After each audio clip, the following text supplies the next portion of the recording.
it's a really good time to look back on the last year, whether it's business or personal, and also set some goals.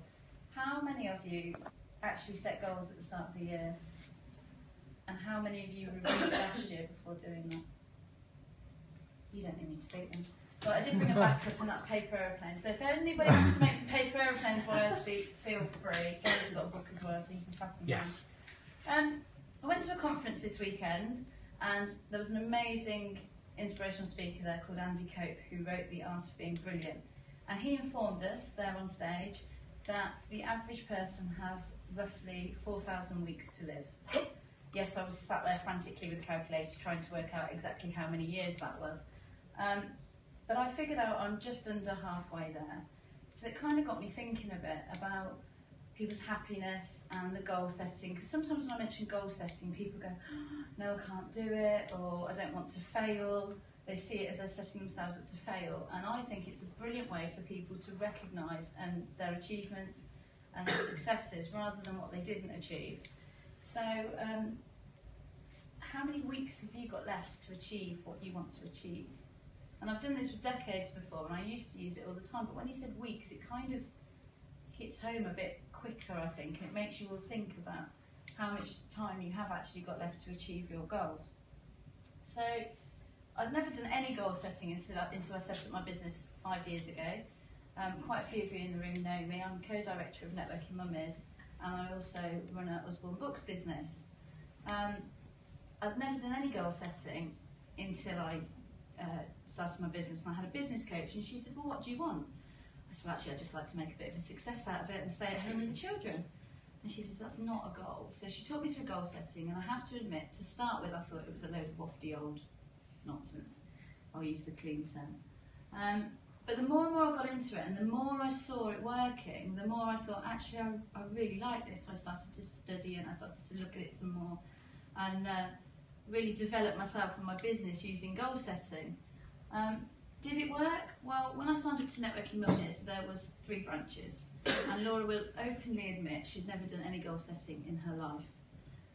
So I came on board, I sat her down, we had a big goal setting session, worked out our goals for the year, and within that first year, we jumped by an increase of 17 branches. So it works, you know, it really does work. And then just to tie in the Usborne business, so I can give you an example of it working again. This time last year I would have stood here, there wasn't an Usborne business. I'd signed up, bought a few books, thought these are nice for the children. And actually someone, again at a conference, decided to dare me to do it. And if you know me quite well, people dare me to do things, I tend to do them, which is a bit silly at times. So I set a couple of goals. And as Gary pointed out, this weekend I went back to that same conference and was up on stage 5 times, achieving 5 out of the 6 goals. So it was just crazy. It was never even going to be a business 12 months ago. So goal setting really, really does work, and it can take you to places that you kind of don't even believe sometimes that it will happen. But the great thing about setting goals is it means you can put a plan of action in place. Now, if you've got a business coach or a mentor, or just listening to yourself talking about strategies and things like that, it's much easier to set a strategy in place if you know what it is you want that strategy to achieve. So I said I could talk all day about goal setting, but I won't. A lot of people think it takes a lot of time and effort. My goal setting planner, I have a monthly one, and I break that down into weekly and daily, and it's literally a piece of paper, and I get a cross like that, and it has 4 sections. And on those sections, I have my goals for either the month, the week, or the day. I have my action that I'm going to take, because then I can see if I've got enough events, if I've got enough leads to generate those goals that I want. I then have my motivation box, which is any business books I'm reading, it's any networking I'm going to, it's any events I'm going to, because that's going to motivate me to keep going. It might even be a day out with the children. If my motivation is to only work 4 days out of 7, and my motivation is my children, it might be that I'm taking them on a day out, because that's going to keep me focused on wanting that. And then the very last box is the results, so that we can have a look back and we can recognise the results we've achieved and not achieved. But thinking of yourselves now, and thinking back to 2015, I do a lot of goal setting in January, and I do a lot of reviewing as well. And I spoke to somebody, a client, 2 days before Christmas, and I asked her, the first question I asked her was, 2015 was the year you did what? And she looked at me and she said, honestly, I survived. I got through it just to get to 2016, which is going to be great. And then by the end of the session, actually, we'd done some mind mapping, and we'd kind of, mind mapped it all over the wall. And she'd come out with so many things that she didn't realise was an achievement. I'd got to write them all down. And she walked away saying, actually, it's not the year I survived. I did loads. I said, exactly. And I think, even when we write to-do lists, we focus on those things that we don't achieve. So how many of you start tomorrow's to-do list with what you didn't achieve today? We cross it out, and then we do these things. And actually, is it still relevant? Is it still important to us? So those goals you set last year that you didn't actually maybe achieve, are they still relevant this year? If they are, brilliant, work out a new plan and start your focus so that you can achieve them this year. But if they're not, scrub them out, move on, and let's replan for this year and what is important to you. So it is really important to review last year, not just in business, but I think personally as well, because when you have your own business, it is personal. I hear so many people say, oh, shut the office lights off at 5 o'clock, go home, don't think about it till 9 o'clock the next morning. That's not what our businesses are about. We are a personal business. So you do take it home. So sometimes goal setting is a great way to help you bring all aspects of your life together. So what will each of you remember 2015 for? What was your biggest achievement? I'm not going to ask you to shout it all out because I know you're live on Periscope and it's a bit daunting. But just have a think for yourself. You can tell me after if you like. What was the biggest achievement that you did? And if I was to hand out a piece of paper now, how many other little achievements could you all write down? I bet, there'd be hundreds, and there'd be different ones, and you wouldn't even think of them as achievements half the time.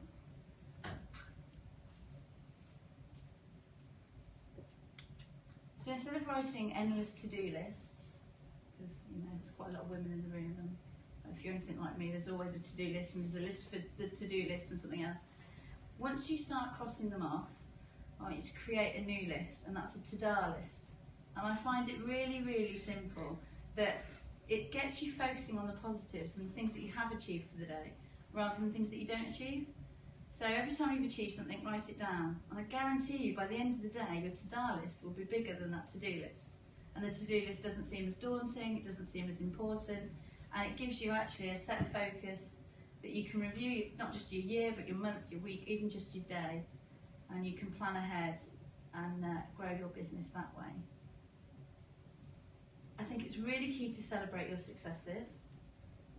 We tend as I was going to say British people, I was hearing about how British we were this weekend as well at this conference, and he was saying about Mondays, why Mondays? Everybody says it's so bad.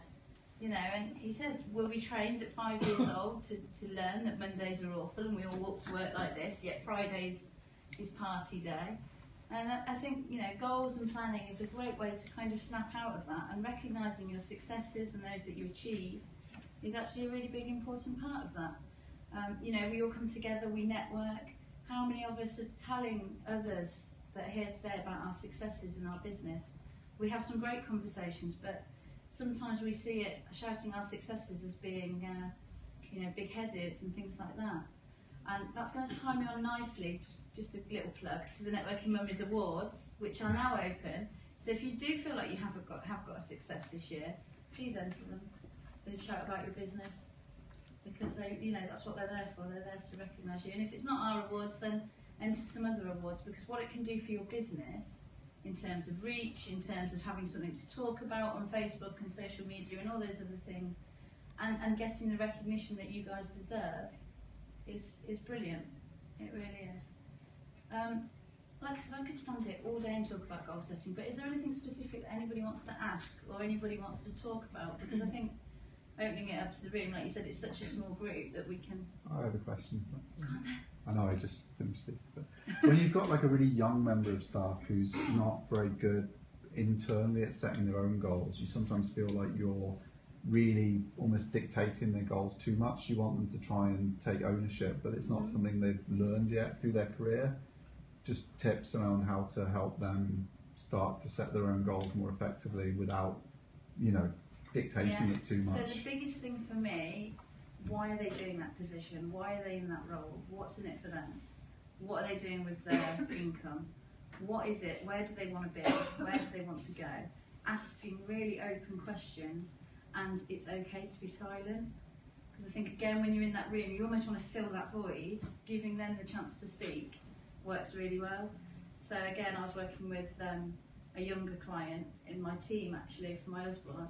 And I said to her, what do you want out of the business? And she said, oh, I want a house, I want a car, I want this. And I said, no, you don't. She said, what do you mean I don't? I said, you're saying that because you think that's what I want you to hear. What is it that you're really passionate about? What is it that's going to... And you almost want to make them cry in a way. I know that sounds horrible.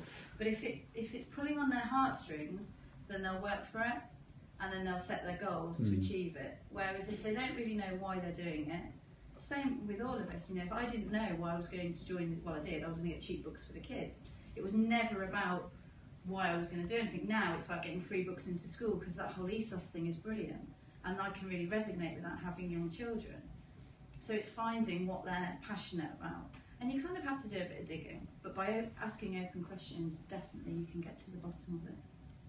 Okay, and if they're really stuck on not setting goals, here's a task. Ask them to write down 100 things they want to do this year. And that could be anything. I did it, I got to about 82 and I'm stuck for the last 18 things. But it could be anything: decorate the room, buy a car, have driving lessons, take my mum to the theatre, whatever it is. It's like a really good introduction of getting them to set some goals. You'll think I've gone completely mad at this event when I come in. People think I'm mad all the time, they either love me or hate me, they just, Gary will never ask me to speak again. Thank you. Any other questions?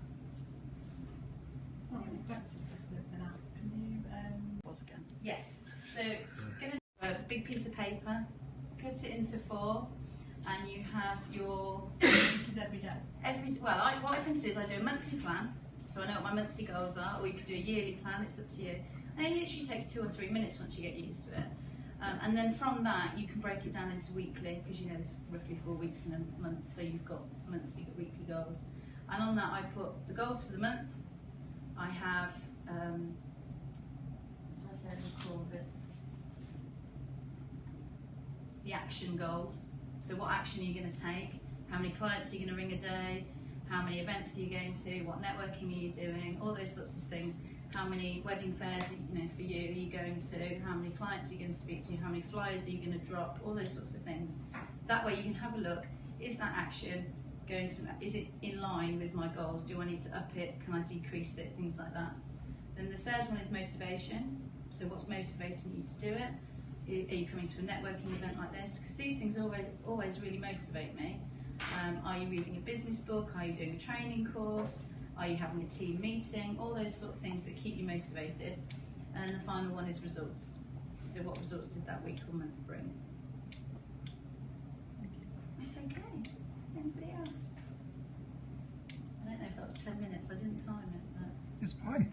Thank you very much. And nobody wanted to make paper aeroplanes, so you can all come and see me at the end and make some paper aeroplanes now, just to tie in the 2 businesses. Thank you. Thank you very much. Yeah. Well, I was going to do it.